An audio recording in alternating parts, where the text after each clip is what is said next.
Shalom, shalom. Vamos contar mais um dia, 18º dia da contagem do Homer. Vamos encerrar hoje a parte onde a gente fala sobre o Espírito do Senhor.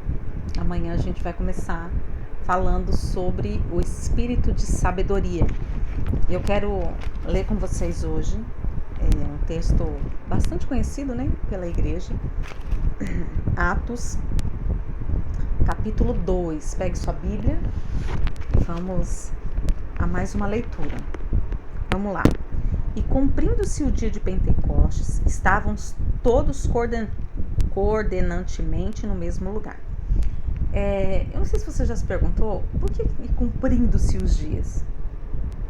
Cumprindo-se os dias porque isso aqui, queridos, aconteceu no dia da festa de Shavuot. Cumprindo-se quando eles terminaram a contagem do Homer, encerrando esse tempo da contagem do Homer, cumprindo esses dias, estavam todos reunidos no mesmo lugar. E de repente veio do céu um som, como de um vento veemente e impetuoso, e encheu toda a casa em que estavam assentados. E foram vistas por eles línguas repartidas como de fogo, as quais pousaram sobre cada um deles.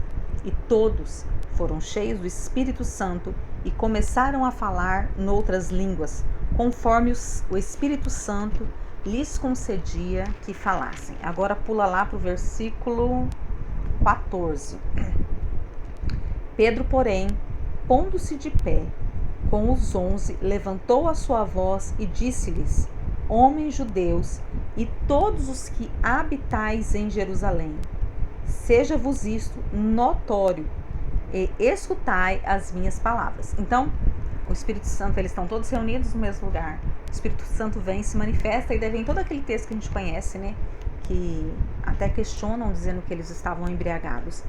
Daí Pedro vem aqui, se coloca no meio deles de pé, fala: agora escuta meu discurso. E aqui Pedro vai falar da vida de Jesus, que mataram Jesus, e tal. E daí eu quero que você pule agora lá para o versículo 41. De sorte que foram batizados os que de bom grado receberam a sua palavra. E naquele dia agregaram-se quase 3.000 almas.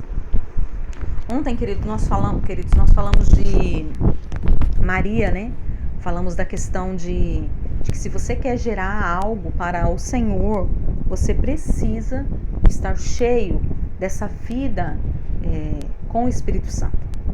E aqui, mais uma vez, eu quero testificar essa afirmação que eu fiz ontem.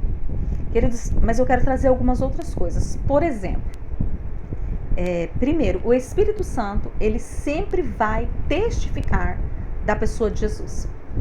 Sempre.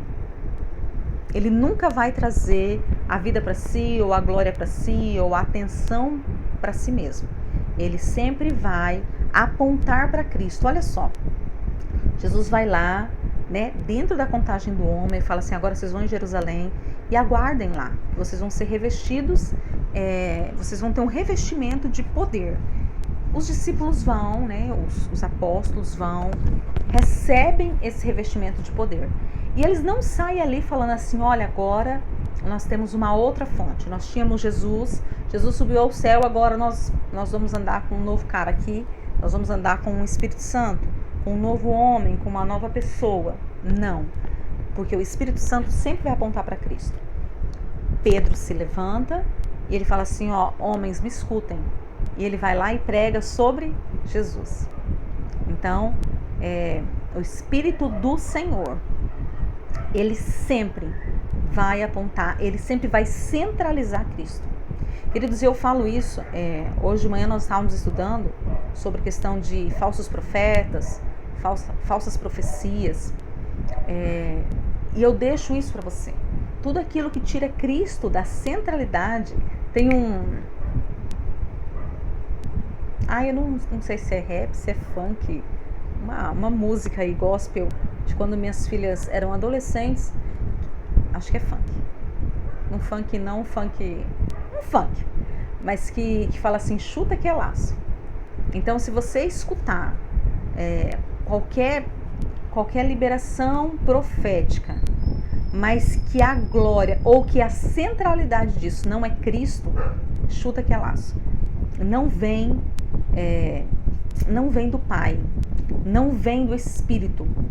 O Espírito sempre, em todas as circunstâncias, ele vai centralizar Cristo. Se você estiver em qualquer ambiente e esse ambiente coloca qualquer outra coisa acima da palavra, lembre-se, Cristo é o verbo vivo, Cristo é a palavra. Cai fora, não é o Senhor. Você pode usar várias fontes, você pode usar várias versões de Bíblia, você pode ler livros, né, que vão te trazer clareza ou te trazer revelação. Você pode, sem problema algum. Porém, você não pode sair da palavra e você não pode tirar Cristo do centro.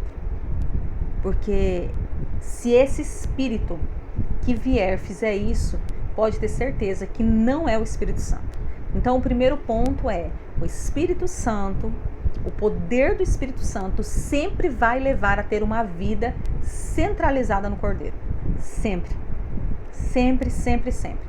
Outra coisa que aconteceu ali nesse texto eles foram cheios. Então, os pentecostais entendem isso que eu estou falando. Teve línguas repartidas, teve fogo, teve tremor, teve o mover. O mover. Porém, Pedro se levantou. Queridos, nós temos uma questão do cair. Recebi um poder, eu caí. E isso não é errado. Eu não estou questionando isso. Entenda, em nome de Jesus. Mas todas as vezes que você receber uma carga do poder de Deus, sempre será para que você se levante e gere algo para o Senhor. Sempre será para que você avance no reino.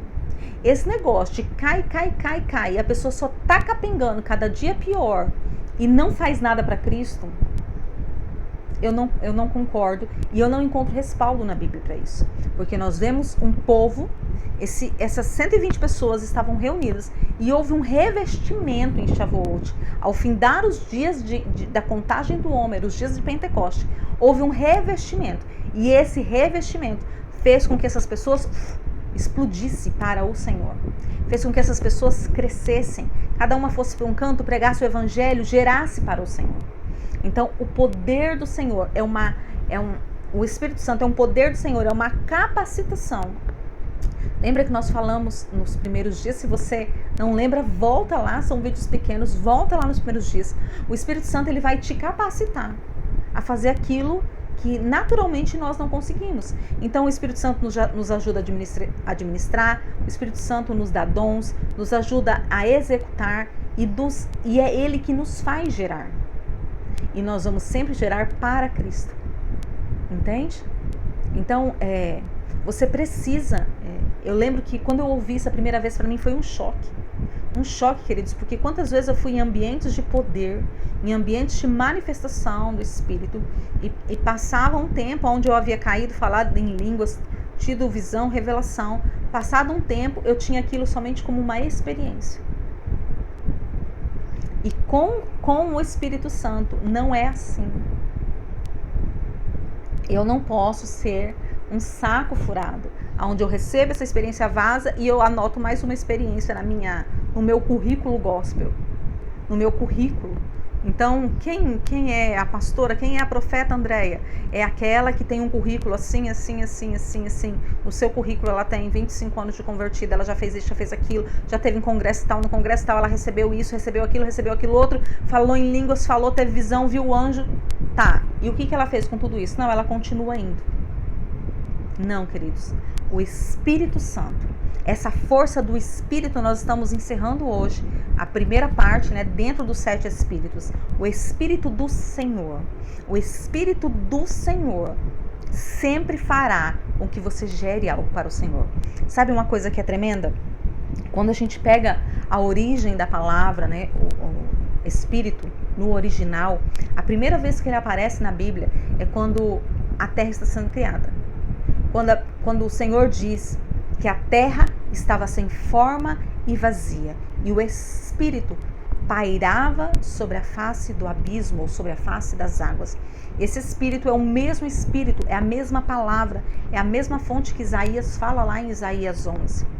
E o que aconteceu depois desse momento onde o Espírito Santo pairava? Houve toda a criação, houve todo o mover, houve todo o transbordar da essência de Deus, aonde o mundo foi criado, né? O mundo, quando eu digo não a terra, mas todo o universo foi criado. Tudo aconteceu, os animais, as árvores, tudo. E tudo que o Senhor fez gera. Vamos lá. A água gera. Como assim, pastora? Quem criou os peixes? Deus não criou. Deus deu ordem para que a água reproduzisse. Se você não viu isso ainda, volta lá na criação, volta lá em Gênesis. E a árvore e a água reproduziu. Quem criou as árvores foi a terra. A terra produziu. E aquilo que a terra produziu, hoje continua produzindo, que são os frutos. Quando a gente vai para Jesus no Getsemane, que fala que é um jardim, na nossa visão, o jardim é um lugar de flores, mas na visão, na cultura hebraica, jardim é um lugar de frutos. O Getsemane é um lugar de produção de azeite. Porque, queridos, tudo em Deus tem que produzir. Então, dentro dessa contagem do Homer, nós estamos no 18º dia. Dentro dessa contagem do Homer, você precisa reorganizar a sua vida, realinhar a sua vida. Se você não está produzindo nada para o reino, se você não está produzindo nada para Cristo, se tudo na sua vida gira em torno de você mesmo, existe alguma coisa errada. Existe alguma coisa errada na sua caminhada cristã.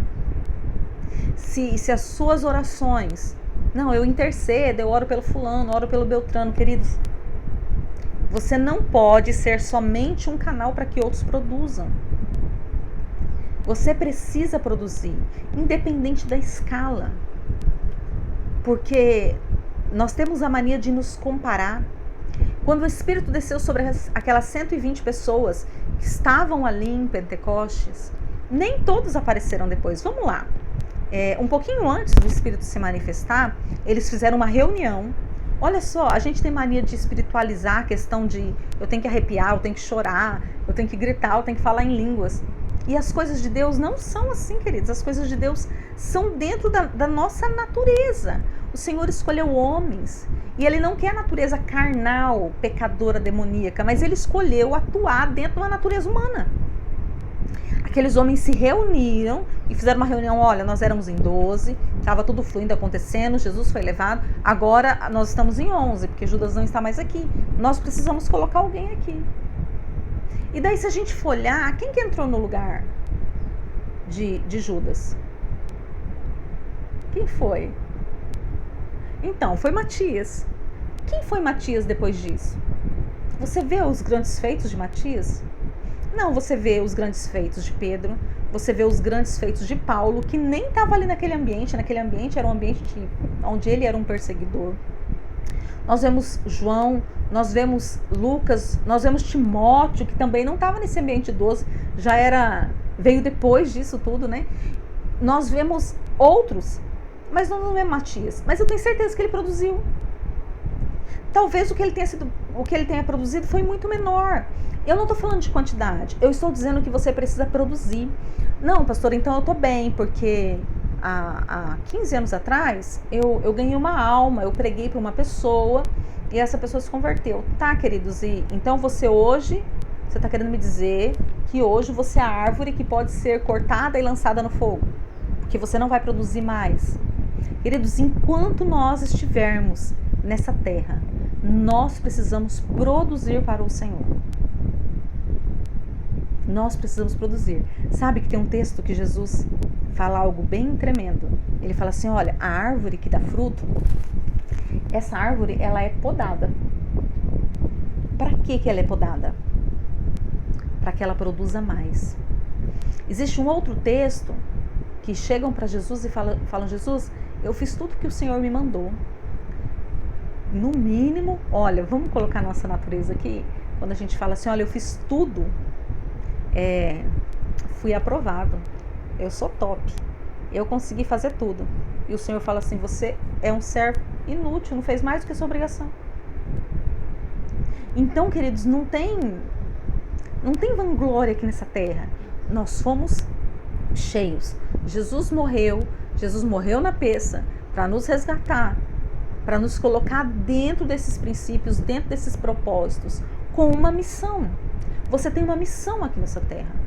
E a sua missão é levar Cristo. Você precisa levar Cristo. Você precisa trazer o reino de Deus para essa terra. Você foi cheio do Espírito. Porque o primeiro passo é Cristo. Eu aceitei a Cristo. Eu aceitei a morte de Cristo. Eu reconheço que a morte de Cristo é para me alcançar e para me salvar. Glória a Deus, deu o primeiro passo. O segundo passo é eu morrer na minha natureza carnal. Porque só tenho direito a uma vida de glória quem passou pela cruz e pela morte. Então agora eu tenho que crucificar a minha natureza carnal, porque a minha vida antes de Cristo não serve para o reino. Eu tenho que ter uma nova mentalidade, uma nova postura, um novo pensamento acerca das pessoas, acerca de mim, acerca de Deus. Então esse é o segundo passo. Vai pensando aí. Morte de Jesus, ressurreição. Depois o terceiro passo é essa contagem, essa vigilância, a contagem. Vou falar de novo, é coisa para maduro. Então é eu amadurecer na fé. Eu preciso amadurecer na minha caminhada cristã. Quarto passo é eu preciso do enchimento. Caminhei dentro desse processo de maturidade, eu preciso ser cheio do Espírito. Para que ser cheio do Espírito? Porque eu preciso produzir. Porque eu preciso estabelecer o reino. Porque eu preciso levar essa verdade. Eu preciso falar que existe um rei. Eu preciso falar, você não precisa viver assim. Existe um outro estilo de vida. Não é, queridos, olha, essa dor que você está sentindo, o Senhor vai solucionar. Não, existe uma outra forma de viver. Você pode sair desse ambiente, dessa cultura, desse reino e viver um outro reino. E esse reino que você vive hoje, o dono desse reino, ele é o pai da mentira, ele veio para matar, roubar e destruir, por isso sua vida está assim. Mas existe um outro reino. E esse outro reino é vida, alegria, justiça. É um reino onde você pode confiar, onde você pode descansar, porque tem alguém que faça por você. Entende, queridos? Nós precisamos desse enchimento do Espírito Santo. Para quê? Porque quando eu estou cheio, eu derramo. Então, se todo o enchimento que você tem não está sendo transbordante sobre outras vidas, se outras vidas não estão se alimentando dos frutos que têm nascido da sua vida, então você está perdendo seu tempo. E agora? E agora comece a produzir.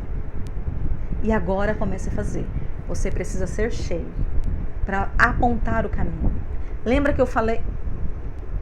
não sei se foi na contagem do Homer, mas eu falei esses dias em algum lugar sobre nós somos os embaixadores. E você não entra em outra nação, a não ser que você entre ilegal. Mas legalmente você não entra em uma outra nação sem passar pela embaixada. Nós somos os embaixadores. Então as pessoas precisam vir até nós para que nós apontemos o caminho.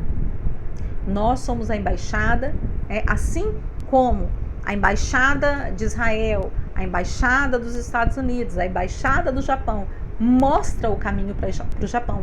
Nós somos embaixadores do reino que mostram como é o caminho para o reino, e o caminho é Jesus. Amém?